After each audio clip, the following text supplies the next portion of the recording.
Depuis le tremblement de terre qui a eu lieu, il y a un mot sur toutes les lèvres, dans toutes les salles de presse, dans toutes les rédactions. Malédiction. Ces braves gens, qu'est-ce qu'ils ont du malheur, ma pauvre dame. Je passe sur tous les médias qui ont employé ce mot. Que voulez-vous, ma brave dame, ces braves gens sont maudits, on n'y peut rien.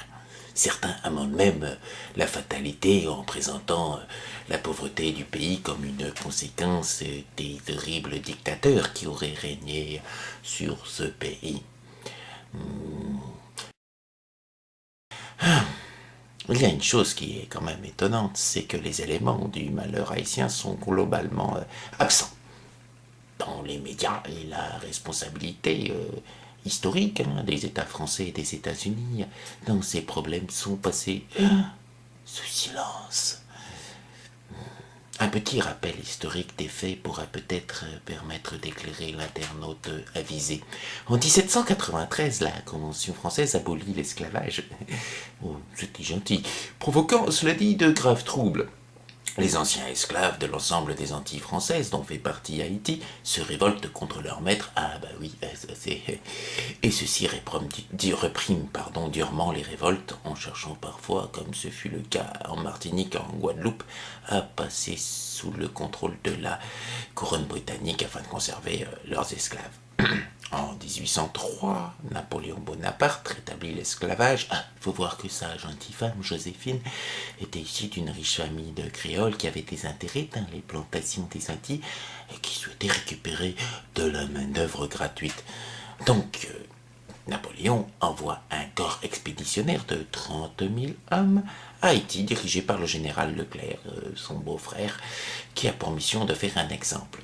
Certains en France n'excluent pas alors de massacrer tous ces esclaves et puis d'en ramener d'autres gentiment d'Afrique. Malgré la brutalité des troupes françaises et les massacres, les choses adviennent à une étape qui est que les troupes sont obligées de quitter Haïti et en 1804 se forme la première république nègre. Oui. Je passe sur quelques événements qui suivirent pour arriver à 1825 où Charles X envisage de reconquérir l'île. Oui, il envoie donc 14 bâtiments de guerre entourer Haïti. Évidemment, afin d'éviter une nouvelle guerre, probablement aussi violente que celle qui a eu lieu quelques années plus tôt, contre les troupes napoléoniennes, les Haïtiens sont contraints d'accepter le racket français, qui consiste simplement, à l'époque, en la sympathique somme de 150 millions de francs or comme compensation pour l'indépendance haïtienne, somme qui sera généreusement ramenée plus tard à seulement 98 millions de francs or par la monarchie de Juillet. Loué soit ce mois.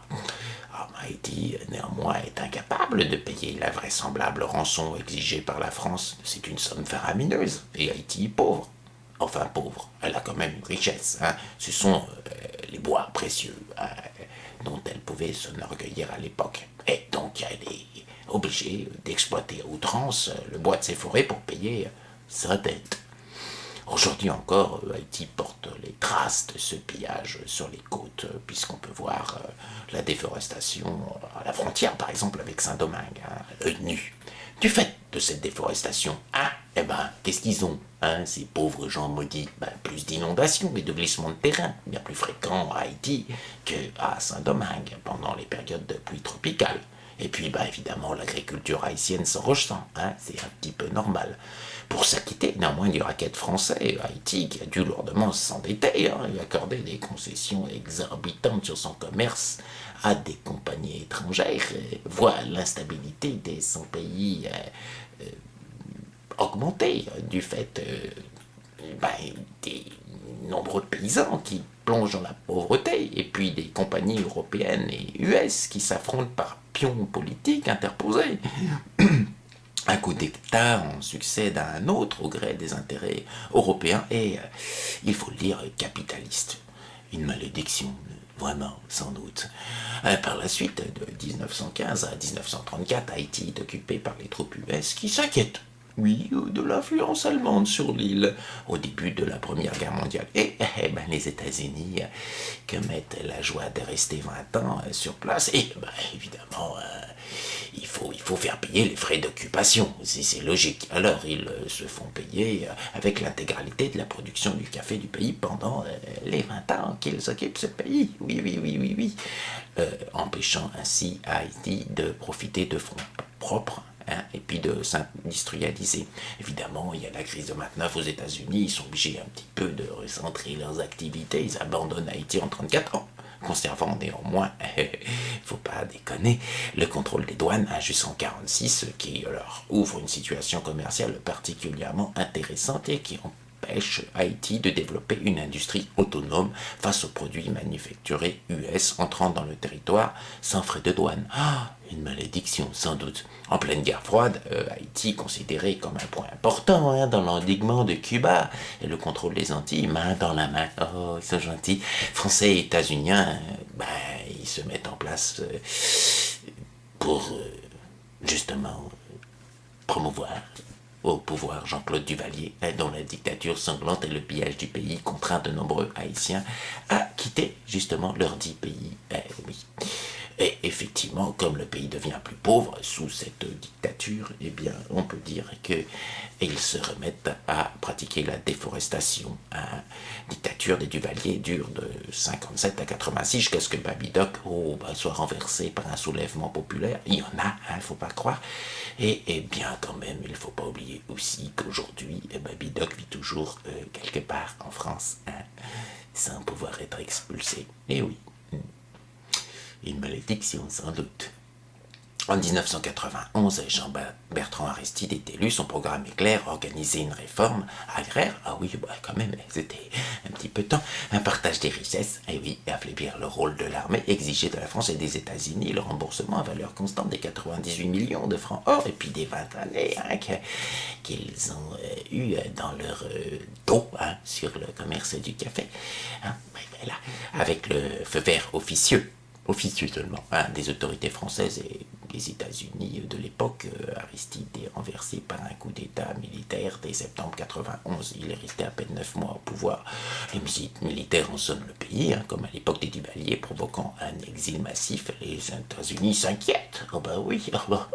De cet afflux de réfugiés, organisent le retour d'Aristide à condition d'une amnistie pour les putschistes et qu'Aristide organise des élections à la même date que s'il avait été président pendant ses 3 ans d'exil, alors que la Constitution ne lui permettait pas de briguer un second mandat successivement. Et puis surtout, on demande à Aristide d'oublier ses réclamations vers la France et les États-Unis. Alors il revient au pouvoir dans un pays économiquement à genoux. Une malédiction sans doute. En 2000, Aristide essaye de ne plus se trouver lié aux promesses faites en 1994 et demande à nouveau à la France et aux États-Unis le remboursement de leur raquette passée. Et les tensions montent entre Port-au-Prince, Washington et Paris. La France fait pression sur son précaré africain. Pour qu'aucun chef d'État africain ne se rende aux commémorations de 2003 pour commémorer l'indépendance de 1803. Il n'y a que l'Afrique du Sud qui sera présente. Les troubles se multiplient et en 2004, Aristide est renversé par une insurrection. Aristide assure qu'il y a eu effectivement quelques petites choses aussi qui l'ont contraint, on va dire, à démissionner, dont la sœur du Premier ministre, Dominique de Villepin, qui aurait peut-être menacé le président, vaguement de mort. Mais bon, ça c'est des histoires effectivement qu'on ne peut pas vérifier, donc laissons les choses telles qu'elles sont. Surtout qu'en France et aux États-Unis, Aristide est présenté comme un fou, un kleptocrate, un trafiquant de drogue. Certaines des charges peuvent être retenues, d'autres moins dans d'autres pays où l'opinion qu'on a d'Aristide est nettement plus nuancée que celle de la France et des États-Unis. France et États-Unis qui, bien gentiment, forment le gros du contingent onusien chargé d'installer le gouvernement de transition haïtien qui, pillera les caisses de l'État et tentera de rester au pouvoir, en organisant une fraude massive aux élections de 2006, avant d'être contraint, malheureusement, à l'exil par une foule en colère qui soutient René Préval, allié politique d'Aristide, preuve de la popularité encore de l'ancien prêtre ou président. Haïti eut à souffrir, de cet épisode et Préval ne resta au pouvoir que parce qu'il donna des gages à Paris et Washington. Et concernant l'abandon des demandes d'Aristide, oh, une malédiction sans doute. Bien sûr, les élites politiques et économiques haïtiennes ont une large part, il ne faut pas croire, de responsabilité dans les problèmes de l'île. Mais il ne faudrait pas oublier que le chaos actuel en Haïti est largement imputable aux politiques coloniales et prédatrices de Paris et de Washington au cours des décennies qui ont précédé, on va dire. Ça serait pas un mal de rappeler ça au lieu de se lamenter hypocritement sur la malédiction du peuple haïtien. Je pense qu'on les aiderait beaucoup plus en admettant certaines erreurs du passé et puis n'omettant pas de verser de l'argent qui serait à l'aune de ce qu'on leur doit. Une malédiction sans doute.